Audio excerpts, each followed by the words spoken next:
मैं doctor Mamta Sharma, associate professor political science. विद्यार्थियों, आप सभी का बीए पार्ट सेकंड के second paper Indian political system में आप सभी का हार्दिक स्वागत है और अभिनंदन है। विद्यार्थियों, जैसा कि आप सभी को ये ज्ञात है कि हम इंडियन पॉलिटिकल सिस्टम का ये जो पेपर है, ये आपके सेकेंड ईयर का सेकंड पेपर है। इसके साथ साथ ये पेपर एमए फाइनल में जब आप जाएंगे तो इंडियन गवर्नमेंट एंड पॉलिटिक्स के नाम से भी इस पेपर को जाना जाता है।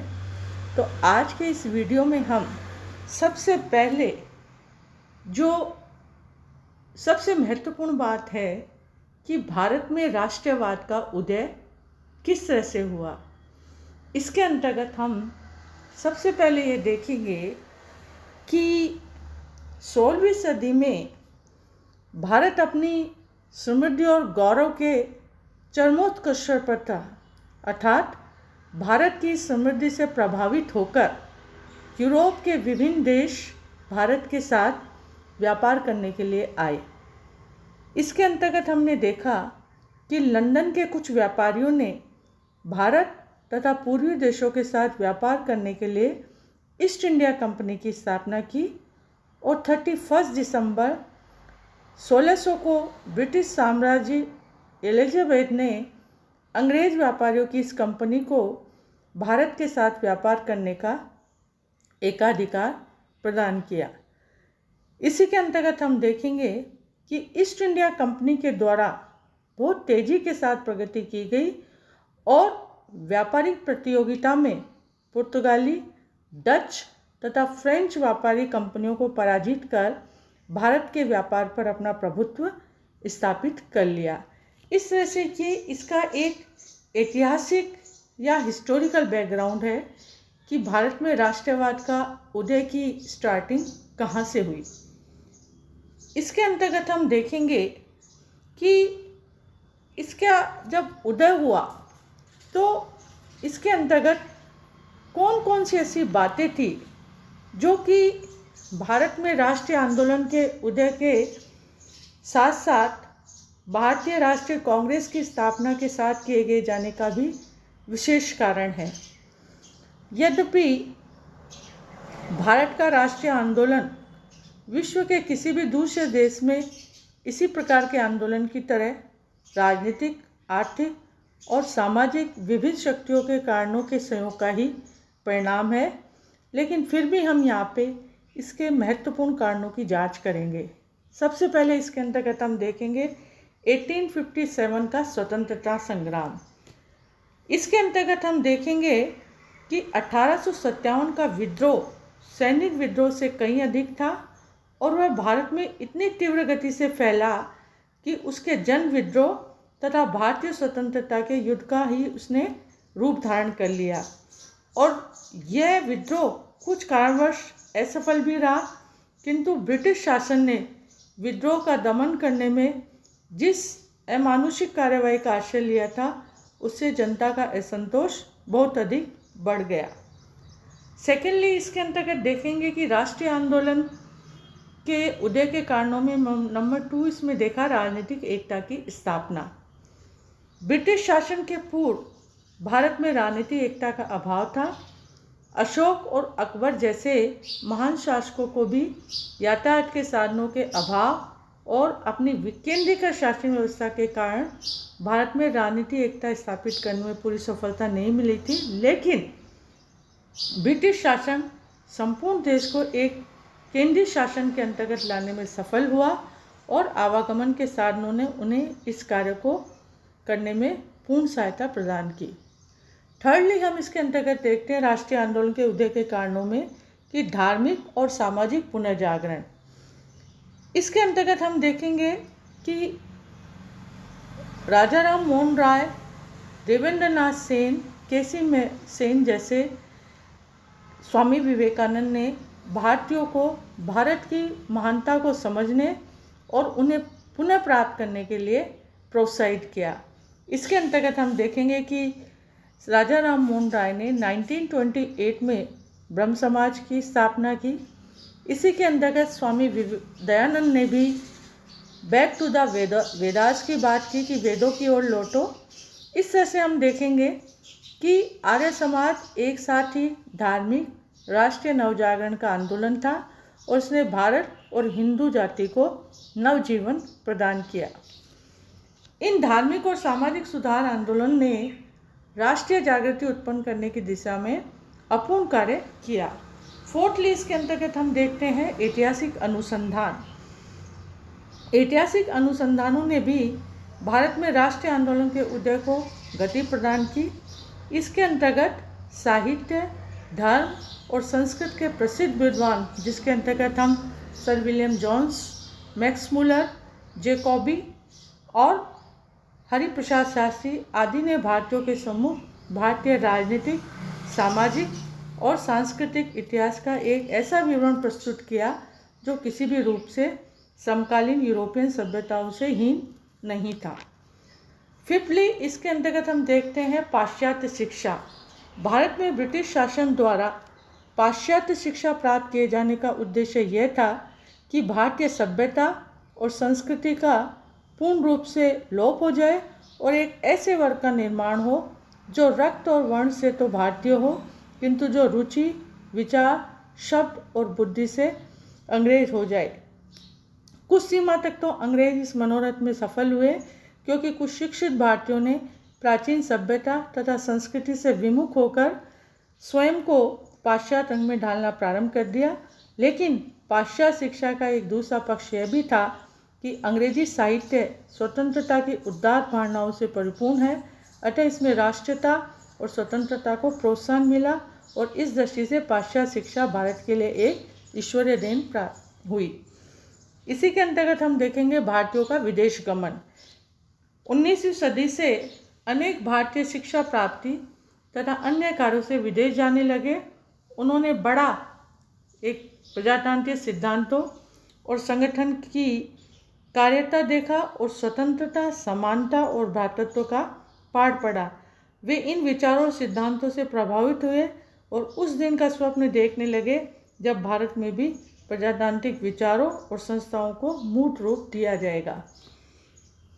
इसी के अंतर्गत हमने देखा कि भारतीय समाज पत्रों तथा देशी साहित्य का भी इसके अंतर्गत विकास हुआ और एक स्वतंत्र प्रेस और विदेशी राज एक दूसरे के विरुद्ध है और ये दोनों एक साथ नहीं चल सकते। इसलिए भारतीय समाचार पत्रों पर भी यह बात पूरी उतरती है। अतः पाश्चात्य शिक्षा के प्रभाव से देश में प्रेस की स्वतंत्रता का विकास हुआ और समाचार पत्रों की संख्या में भी आशातीत वृद्धि हुई।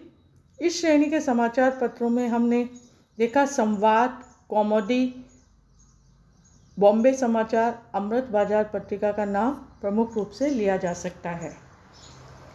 राष्ट्रीय आंदोलन के कारणों में एक आर्थिक असंतोष भी एक बहुत बड़ा कारण है। राष्ट्रीयता में शिक्षित वर्ग का अनुपात हमेशा ही कुछ हद तक धार्मिक और कुछ हद तक आर्थिक कारणों से हुआ। यह कथन भारतीय राष्ट्रीयता पर पूरे रूप में घटित होता है और भारत में ईस्ट इंडिया कंपनी की स्थापना का उद्देश्य भारत के साथ व्यापार करते हुए इस देश का आर्थिक शोषण करना था। अतः ईस्ट इंडिया कंपनी और बाद में ब्रिटिश शासन द्वारा किए गए इस देश के आर्थिक शोषण का भी यह परिणाम था। जिस भारत को 17वीं सदी तक सोने की चिड़िया कहा जाता था, उसी भारत के संबंध में 1900 में सर विलियम डिगी ने लिखा है कि करीब 10 करोड़ मनुष्य ब्रिटिश भारत में ऐसे हैं जिन्हें किसी समय भी भरपेट अन्न नहीं मिलता। इस अधपतन को दूसरी मिसाल इस समय किसी सभ्य और उन्नतिशील देश में कहीं भी दिखाई नहीं दे सकती। इस आर्थिक शोषण के राजनीतिक परिणाम उत्पन्न होने स्वाभाविक थे।